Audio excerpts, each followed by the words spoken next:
وصحبه أجمعين. أما بعد، قال الله سبحانه وتعالى في كلامه المجيد: أعوذ بالله من الشيطان الرجيم، بسم الله الرحمن الرحيم.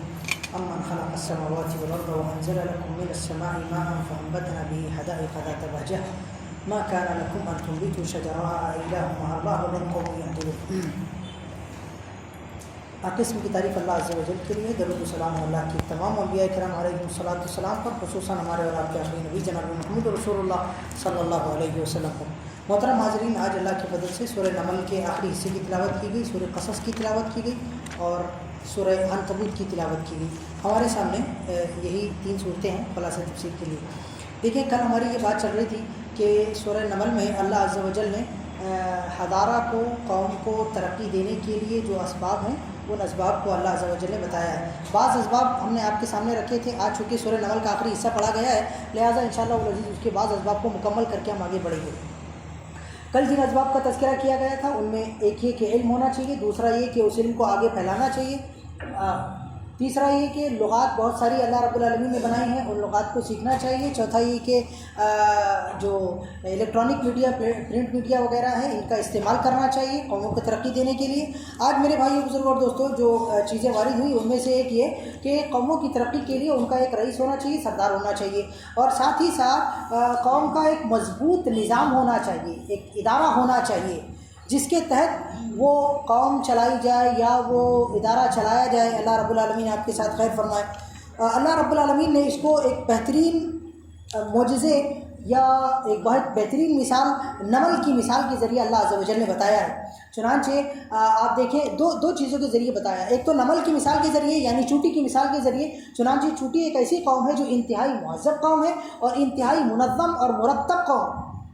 ان کے پاس میں سردی کا انتظام، گرمی کا انتظام، ہواؤں کا انتظام، جو دانے ہیں ان کو سیو کرنے کا انتظام، بارشوں سے کیسے محفوظ رہنا ہے اس کا انتظام. ان کا اپنا ایک بادشاہ ہوتا ہے، ان کی دفاعی ٹیم ہوتی ہے، بہترین پورا وہ ایک بستی بسا کے رہتی ہے.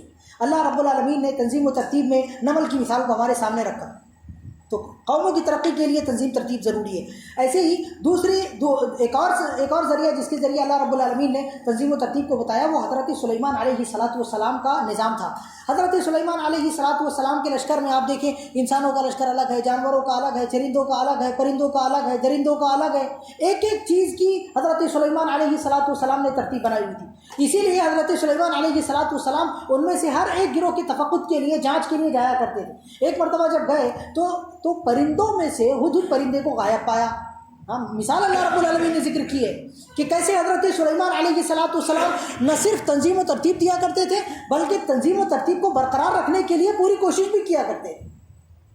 ساتھ ہی ساتھ ایک اور چیز یہ کہ قوم کے اندر غیرت پائی جانی چاہیے. اگر قوم کے اندر غیرت ختم ہو جائے گی، چاہے دینی غیرت ہو، چاہے معاشی غیرت ہو، معاشرتی غیرت ہو، وہ پائی جانی چاہیے. اگر وہ ختم ہو جائے گی تو اس کے ساتھ ہی قوم بھی ختم ہو جائے گی. اس کو اللہ رب العالمین نے ہدہد کے قصے کے ذریعے بتایا ہے. ایسے ہی شورا پایا جانا چاہیے. جماعت کے اندر کیا ہونا چاہیے؟ شورا پایا جانا چاہیے، رائے مشورہ ہونا چاہیے. جو قوم کے چیدہ اور ذہین افراد ہیں ان کی بیٹھک ہونا چاہیے اور ان کے رائے مشورے اور فیصلے سے قوموں کو آگے بڑھایا جانا چاہیے. اللہ رب العالمین نے اس کا ذکر قالت یا ایھا الملأ افتونی فی امری ما کنت قاطعۃ امرا حتی تشہدون قالوا نحن اولو قوۃ واولو بأس شدید والامر الیک فانظری ماذا تأمرین. یہ جو یمن کی جو بادشاہ تھی لیڈیز، اس نے جب اپنے قوم سے مشورہ لیا حضرت سلیمان علیہ السلام سے مواجہت کے سلسلے میں، تو اللہ رب العالمین نے وہ ذکر کیا. لہٰذا مشاورت پائی جانی چاہیے. ایسے ہی میرے بھائیوں، جو بادشاہ ہے وہ اپنے لوگوں کے درمیان جب کسی کو عہدہ دے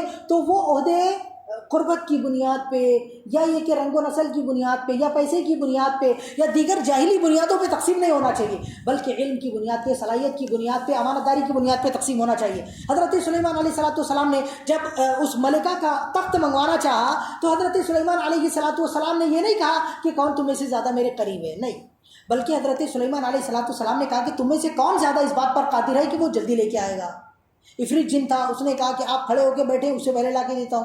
ایک اور بندہ تھا، مفسرین نے کہا کہ وہ انسانوں میں سے تھا، اس کے پاس میں اللہ عز و جل کی اسم اعظم کا علم تھا. اس نے کہا کہ آپ ایسا پلک جھپکے میں ابھی لا کے کھڑا کر رہا ہوں. حضرت سلیمان علیہ السلام نے کہا یہ مسئولیت اور ذمہ داری کو ادا کرنے کا زیادہ مستحق ہے، چنانچہ اس کو ذمہ داری دی۔ ہمارے یہاں پہ مشکل یہ ہے کہ ہم لوگ جب ذمہ داریاں تقسیم کرتے ہیں تو دیکھتے ہیں ہمارے خاندان کا، ہمارے قبیلے کا، ہمارے کنبے کا، لہٰذا ذمہ داری دینا چاہیے۔ ایسا نہیں ہے، ذمہ داری اس شخص کو دینا چاہیے جو اس ذمہ داری کو ادا کرنے کا زیادہ اہل ہے، تو ایسی صورت میں قومیں آگے بڑھے گی ورنہ نقصان ہوگا۔ یہ دیکھیں، یہ دنیاوی اعتبار سے ترقی کے لیے اللہ رب العالمین نے اصول بتائے قوموں کی، اور دینی اعتبار سے ترقی کے لیے اللہ رب العالمین نے بتایا کہ ان کے اندر توحید پائی جانی چاہیے۔ چنانچہ کم سے کم 10 آیتوں میں اللہ رب العالمین نے توحید الوہیت کو ذکر کیا۔ امن خلق السماوات والارض، غور کرو کس نے آسمان بنایا، کس نے زمین بنایا، کون بارشیں نازل کرتا ہے، کون زمین سے غلے اگاتا ہے، کون کس نے دریا بہا رکھے ہیں، کس نے سمندر چلا رکھے ہیں، کون ہوائیں چلاتا ہے، کون بادلوں کو لے کے جاتا ہے۔ اللہ نے یہ ساری مثالیں دے کر کے کہا کہ کیا اللہ کے علاوہ کوئی اور ہے؟ اللہ کے علاوہ جب کوئی نہیں ہے یہ سب کرنے والا تو اللہ ہی کی عبادت کرو۔ لہٰذا قوموں کے اندر دین پایا جانا چاہیے اور قوموں کے اندر الوہیت پائی جانی چاہیے، تو ہی وہ قوم دینی اعتبار سے ترقی کرے گی اور دنیاوی اعتبار سے ترقی کرے گی۔ اس کے بعد میں میرے بھائیوں بزرگوں اور دوستوں، ہمارا اگلی سورہ شروع ہوتی ہے سورہ قصص۔ یہ جو سورہ قصص ہے، یہ سورہ قصص اس وقت نازل ہوئی جبکہ محمد رسول اللہ صلی اللہ علیہ وسلم مکہ سے مجبور کیے جا رہے تھے ہجرت کے لیے، اور محمد صلی اللہ علیہ وسلم کو زبردستی نکالا جا رہا تھا مکۃ المکرمہ سے۔ اللہ کے نبی صلی اللہ علیہ وسلم کا دل غم، حزن و ملال سے بھرا ہوا تھا، آپ رو رہے تھے، نکل رہے تھے، رو رہے تھے۔ اللہ رب العالمین نے اس صورت کا نزول فرمایا اور کہا محمد صلی اللہ علیہ وسلم آپ سے میرا وعدہ ہے کہ جیسے آپ کو یہاں سے ذلیل کر کے نکالا جا رہا ہے، ایسے میں آپ کو عزت کر کے، عزت دے کے اسی گھر میں لوٹاؤں گا۔ اللہ نے وعدہ کیا، اور ساتھ ہی اللہ دیکھیں، ان الذی فرض علیک القرآن لرادک الی معاد، جس نے قرآن آپ پر فرض کیا ہے، قرآن آپ پر نازل کیا، وہی ذات آپ کو دوبارہ اس گھر کے اندر، اسی مکہ میں لوٹائے گی۔ اللہ نے وعدہ کیا۔ اس کے بعد سورہ نمل کے اندر اللہ رب العالمین نے زمانے ماضی میں بہت سارے اپنے ایسے وعدے جو اللہ نے سچ کر کے دکھائے وہ مثال دی۔ اللہ نے کہا دیکھو دیکھو کیسے میں نے وعدہ کیا تھا حضرت موسیٰ علیہ السلام کی قوم سے، وَنُرِيدُ أَن نَّمُنَّ عَلَى الَّذِينَ استضعفوا فی الارض ونجعلهم ائمة ونجعلهم الوارثین۔ کیسے میں نے وہ جو فرعون تھا وہ موسیٰ علیہ السلام کی قوم کو ذلیل کر کے، رسوا کر کے بڑے بڑے کام ان سے کروایا کرتا تھا۔ اللہ نے کہا فرعون نے ان کو ذلیل کر کے رکھا تھا، میں نے ان سے عزت کا وعدہ کیا، چنانچہ اللہ نے عزت کا وعدہ پورا کیا کہ نہیں کیا؟ کیا۔ اللہ نے کہا یہ ایک وعدہ۔ دوسرا وعدہ اللہ نے حضرت موسیٰ علیہ السلام کی ماں سے کیا تھا، کہا تھا وَأَوْحَيْنَا إِلَىٰ أُمِّ مُوسَىٰ أَنْ أَرْضِعِيهِ فَإِذَا خِفْتِ عَلَيْهِ فَأَلْقِيهِ فِي الْيَمِّ وَلَا تَخَافِي وَلَا تَحْزَنِي إِنَّا رَادُّوهُ إِلَيْكِ وَجَاعِلُوهُ مِنَ الْمُرْسَلِينَ۔ کہا تھا کہ اے موسیٰ کی ماں، تم موسیٰ علیہ السلام کو دودھ پلاؤ اور جب ان پر کھانا تو ان کو دریا کے اندر ڈال دینا، میں اس کو یعنی موسیٰ علیہ السلام کو تمہارے پاس میں لے کے آؤں گا اور ساتھ ہی ساتھ ان کو نبی بھی بناؤں گا۔ اب اللہ رب العالمین نے موسیٰ علیہ السلام کو دریا میں ڈالے جانے کے بعد میں وہ فرعون کے پاس میں پہنچایا، وہاں پہ جانے کے بعد میں عورتوں نے دودھ پلانے کی کوشش کی لیکن اللہ نے دودھ ان کو حرام کر دیا، کسی بھی عورت کا دودھ انہوں نے نہیں پیا، لوٹا کے اللہ رب العالمین نے حضرت موسیٰ علیہ السلام کی ماں کے پاس میں لایا، وعدہ سچا ہوا۔ حضرت موسیٰ علیہ السلام دیکھیں آگے پھر جب محمد صلی اللہ علیہ وسلم ہجرت کر رہے تھے تو اللہ رب العالمین نے اسی صورت کے اندر سورہ قصص میں محمد صلی اللہ علیہ وسلم کو یاد دلایا کہ گھبرائیے نہیں، حضرت موسیٰ علیہ السلام کو بھی ہجرت کرنی پڑی تھی۔ موسیٰ علیہ السلام نے ایک شخص کو مار دیا، ایک ہی گھوسے میں قتل ہو گئے تو بھاگنا پڑا موسیٰ علیہ السلام کو، ہجرت کرنی پڑی، وہاں سے نکل کے حضرت موسیٰ علیہ السلام مدین گئے، بھاگے وہاں سے۔ اب جب وہاں سے ہجرت کی حضرت موسیٰ علیہ السلام نے تو اللہ رب العالمین نے بتایا کہ دیکھیں کیسے میں نے حضرت موسیٰ علیہ السلام کی حفاظت کی۔ موسیٰ علیہ السلام کو گھر سے نکلنا پڑا، میں نے حضرت موسیٰ علیہ السلام کو ہجرت کے بعد میں بھی گھر دیا۔ موسیٰ علیہ السلام کے پاس میں بیوی نہیں تھی، میں نے حضرت موسیٰ علیہ السلام کو بیوی دیا۔ قالت یا ابت استأجره ان خیر من استأجرت القوی الامین قال انی اريد ان انکحک احدی ابنتی هاتین على ان تأجرنی 8 حجج۔ حضرت موسیٰ علیہ السلام کو اللہ رب العالمین نے وہ جو قوم وہ صالح فرد تھے ان کی 2 بیٹیوں میں سے ایک بیٹی سے شادی بھی کرا دی، ان کے گھر میں اللہ رب العالمین نے اجرت پر کام کے لیے حضرت موسیٰ علیہ السلام کو موقع بھی دے دیا۔ اور پھر وہاں سے نکلتے نکلتے اللہ رب العالمین نے حضرت موسیٰ علیہ السلام کی ماں سے جو وعدہ کیا تھا حضرت موسیٰ کو نبی بنا بھی دیا۔ یہی نہیں بلکہ حضرت موسیٰ علیہ السلام سے جو وعدہ کیا تھا کہ موسیٰ تم جاؤ میرا پیغام لے کر کے، تم کو کوئی تکلیف نہیں ہوگی، میں تمہارے ساتھ میں ہوں، تو حضرت موسیٰ علیہ السلام نے کہا تھا اللہ میرے سے زیادہ فصیح میرے بھائی ہے، اللہ ان کو بھی نبی بنا دے۔ اللہ رب العالمین نے ان کو بھی نبی بنا دیا تھا۔ تو اللہ نے کہا دیکھو میں نے کیسے وعدے سچے کیے. ایسے ہی اللہ رب العالمین نے کہا کہ اے محمد صلی اللہ علیہ وسلم آپ زیادہ دور مت جائیے, چلیے آپ مکہ کو دیکھیے. یہ مکہ کو دیکھیے جس مکہ سے آپ کو نکالا جا رہا ہے, اس مکہ کو ہم نے یہ وعدہ کیا تھا کہ ہم اس کی حفاظت کریں گے. آپ دیکھو کبھی کسی نے مکہ پر حملہ کر کے کامیاب ہوا؟ کوئی بھی کامیاب نہیں ہوا.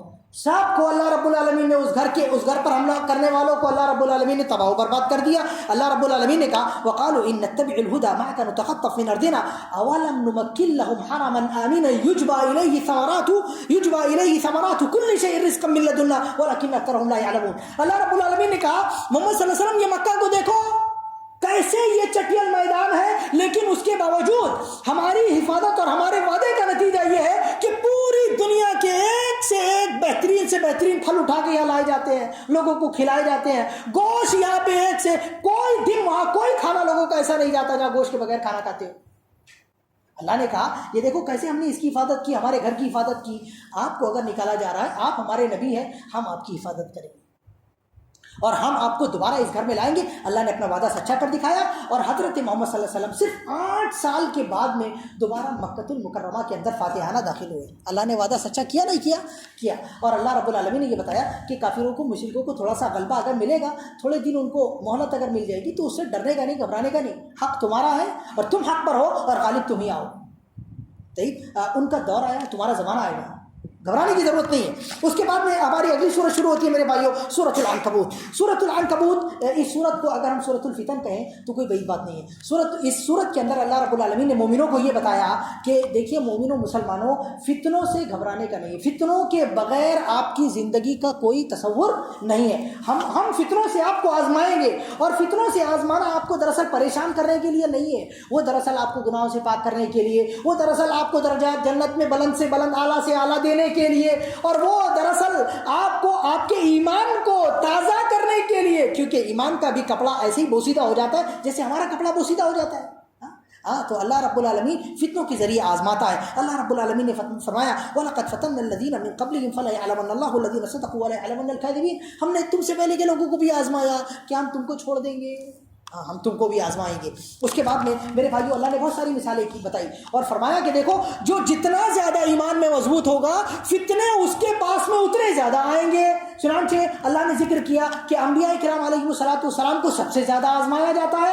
حضرت نوح علیہ السلام کو اللہ رب العالمین نے ایسی قوم سے آزمایا کہ حضرت یعنی سمجھو 900 سال حضرت نوح علیہ السلام ان کو دعوت دیتے رہے. وہ لوگ حضرت نوح علیہ السلام کو پتھر مارتے رہے, گالیاں دیتے رہے, منہ پہ تھوکتے رہے, لیکن حضرت نوح علیہ السلام اس آزمائش میں پیچھے ہٹے کیا؟ نہیں ہٹے. گھبرائے کیا؟ نہیں گھبرائے.